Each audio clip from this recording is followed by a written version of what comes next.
But how can they be so confused, Hugo? Oh, come now, Troy. The world is a confusing and confused place. Just consider communism and capitalism. In what way? They're simply two diametrically opposed ways of running a human society. What more is there to say? Of course, they're meant to be very different. Total opposites, in fact. But to we the people and our peers across the world, they're the same gift, just wrapped in different paper. The commies are partial to a metallic red foil, while for us capitalists, all that glitters must be gold. But do you really see them as being so different? Well, yes, of course I do. Everyone knows they're completely different approaches to how we structure human societies. Communism, as the name suggests, sees every member in society sharing the ownership of all property and contributing and receiving depending on their needs, while capitalism centers on private ownership of property. And, as we've already seen, the longer that capitalist systems are allowed to run, the more concentrated ownership becomes, with a small minority of people owning more and more property. They're chalk and cheese different, Hugo, and there's nothing you can say to convince me otherwise. Really? Not learn from your Barry Stables genius experience, then? So, how about we make things a bit interesting? Are you game, Troy? Why not, Hugo? Seeing that you're so confident, if you don't convince me they're not completely different, how about you join my ticket? I'll run for first best guy with you as my second best guy. What a marvelous idea! And if I do convince you, my favorite tattooist will ink you with 2 super large elephant ear tattoos. I trust that's acceptable, Troy. So on a scale of 0 to 10, how confident would you say you are, Hugo? Oh, not very. Perhaps a 3 or a 3.5. Actually, perhaps I was a bit rash and we should... Right, let's do it. We're both agreed. Go on then. Convince me that communism and capitalism aren't completely different. Oh dear. The forever puppy really doesn't realize what just happened there, does he? Carstairs! Carstairs! Yes, sir? Give Rusty Patio Doors a call, will you? I need him to pop over immediately with his gear. Mr. LeBoy here will be getting a couple of tattoos done before he leaves this evening. Of course, sir. I thought you weren't feeling very confident, Hugo. Well, I'm sure you're going to win this silly little bet, Troy. But be prepared is the motto of the Boy Scouts, and since I served, it's been a maxim I try to live by. Not so fast, Hugo. The Journal ran an expose on you that said you got 4 deferments from the Boy Scouts to complete homemade lemonade school, and finally an exemption because of a questionable case of unicorn hornitis. That's one way to interpret the facts, but I like to think that, despite the harsh misfortunes dealt to me by Lady Luck, I served in spirit. Anyway, stop trying to distract me from showing you how communism and capitalism are so similar. As you've said, communism is meant to provide to everyone what they need. That sounds like a wonderful idea, but the reality is that the needs of the leaders are always much, much greater than the needs of the rest of the people. They take all that they want and throw the scraps of what is left to the poor. Of course, this situation is made even worse by the communist policy of no private ownership. This means that the entrepreneurs who build and run the most successful businesses, those that drive the economy, have their businesses taken from them. Those businesses end up in the hands of incompetents, chosen by the leaders for personal loyalty rather than ability. So at the same time that those at the top are taking as much as possible, poorly run business cause the economy to shrink. And while that doesn't stop the leaders taking just as much as they want, it leaves less to be shared between the rest of the people. No surprises there, Hugo.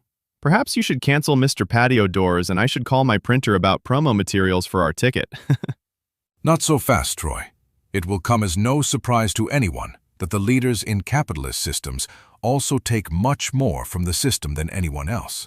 Obviously, we want to profit as much as possible, just like those pesky commies. What's generally missed, shielded by a capitalistic sleight of hand, is that we also take businesses away from successful entrepreneurs. We replace them with leaders who maximize the profits for us stockholders, even if that means the business makes less money. Are you sure about that, Hugo? It doesn't sound right. The facts tell the story. 60% of entrepreneurs are ousted from their company by the time they file for an IPO, and of the remainder, half of those are gone within 3 years. We don't care about growing each business. We only care about making our share of each business bigger. Remember Flantagulus Wardrobe at Crumple? Crumple was part of a duopoly with 500 billion spondulics of orders, yet because Wardrobe focused on profits for stockholders, he all but ran the business into the ground. It's no different to how the commies steal businesses for their own gain. As stated, they're the same gift wrapped in different paper. Oh, gosh, that's interesting. But, Hugo, have you really done enough to merit 2 elephant ear tattoos? Never say I'm anything other than fair. So let's split the difference, and you'll get just 1 elephant ear tattoo. That's my final offer. Oh, thank you, Hugo. I think that's fair for everyone. I'm confused, though. If you're right, then capitalism fails just as badly as communism. Failed sounds a bit of a harsh judgment, doesn't it, Troy? Let's just say that they share their quirks. But knowing that, why do you persevere with a failed, quirky system, when you know that it will constrain economic growth? I thought growth is the holy grail for capitalists. And so it is. But would you rather have a small slice of a big pie, or as much of a smaller pie as you want? Ooh, what kind of pie is it? It doesn't matter, Troy. The point is that yes, we do want big economic growth, but seeing our share grow is more important. If we can take over a company completely, it doesn't matter if it shrinks by half, because all its profits are ours. And it's no different for countries. We, the people, will happily see everything's GDP shrink as long as we have total control so that we can take all that we want. That really doesn't sound very patriotic. Are you saying that we the people would put themselves ahead of the nation of everything? Oh my, Troy. You don't understand, do you? Yes, of course I do. Understand what exactly? You're acting as if everything is some kind of team effort between the whole population, losers and all. Tell me, Troy, why do countries form in the first place? Well, that's easy, Hugo. All of the people realize that there's strength in numbers, so they join together to form a country for their shared benefit. That sounds quite plausible. It's complete nonsense, of course. No doubt you remember your made-up village from 12,000 years ago, where the Burns and Simpsons families lived. Let's take our time machine back there again. You've got a time machine? Sure, why not? The monkey built it for me. It's powered by metaphorics, but unfortunately, I'm fresh out of metaphorics, so we're going to have to use our imaginations instead. Probably just as well. I've barely got enough travel sickness pills with me to get home tonight. Whatever, Troy.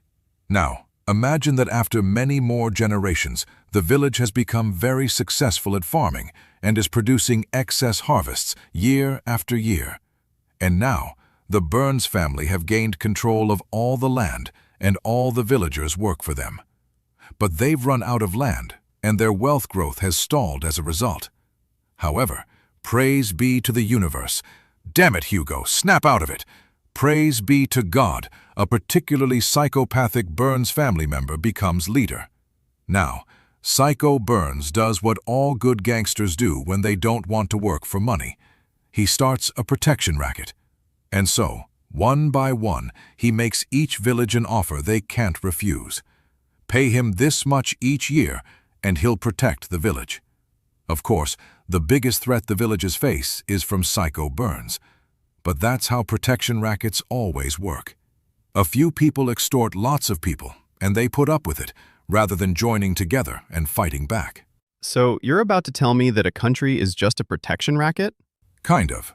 But you've sailed right past the delicious little ironic pivot. No matter how big it gets, it's still just a protection racket. It only becomes a country when something very odd happens. That moment of transition occurs when Psycho Burns is no longer able to offer protection to those under his control. Clearly, he can protect the people from his own violence. The inflection point happens when he's unable to protect the people from the violence of a rival protection racket owner. At this point, the payment terms change, and now, rather than just payments of food or wealth, the villages have to pay with men, armed men, who Psycho Burns uses to fight against the armed men of the rival protection racket. The villages go along with this change in terms because it's still easier to submit to the demands of their existing protection racket. But, clearly, they're no longer being protected by Psycho Burns. On the contrary, they're protecting Psycho Burns, and still paying him for protection too. That's how countries form, Troy, and how men like Psycho Burns become king. But this doesn't apply to everything, though, Hugo. We're only a few hundred years old. We didn't form out of a protection racket of ancient villages. We were formed by a popular movement of the people that overthrew the King of Spot to form our republic. Well, yes, you're correct about that on a basic level. Except, with a deeper understanding, you see that the protection racket of the King of Spot was taken over by a new protection racket run by powerful everythingers. The popular movement of the people you refer to didn't just happen. In the same way that the ancient villages tolerated their protection racket because it was easier, everythingers tolerated the King of Spot's protection racket because it was easier. They only took up arms against the king when powerful everythingers encouraged and drove them to rise up. And the powerful everythingers didn't do it because they wanted all everythingers to be free. They did it because they wanted to run the racket. Which is why everythingers today pay their taxes to everything's government instead of the King of Spot. It's different, though, Hugo. The taxes paid to the King of Spot were just to make him wealthier. The taxes paid to our government are to cover the costs of services for all everythingers. Really? You remember that the wealthiest 10% of everythingers have hoarded more than 3 times as much wealth as the country's national debt? Some 68% of our country's wealth, while leaving the poorest 50% of losers to struggle with just 2.5% of the wealth between them. The wealthiest everythingers could pay off the national debt today and still be obscenely wealthy. Yet the taxes of all the losers are used to pay interest on the debt instead. Explain to me, Troy, how's that any different to the taxes that used to make Spot's king wealthier? I may need some time to work this out. Good luck with that. You've got to love it, though, haven't you, Troy? This ridiculous idea of country that unites the losers when we need them united and divides them when we need them divided. And they're completely powerless to stop it. But why?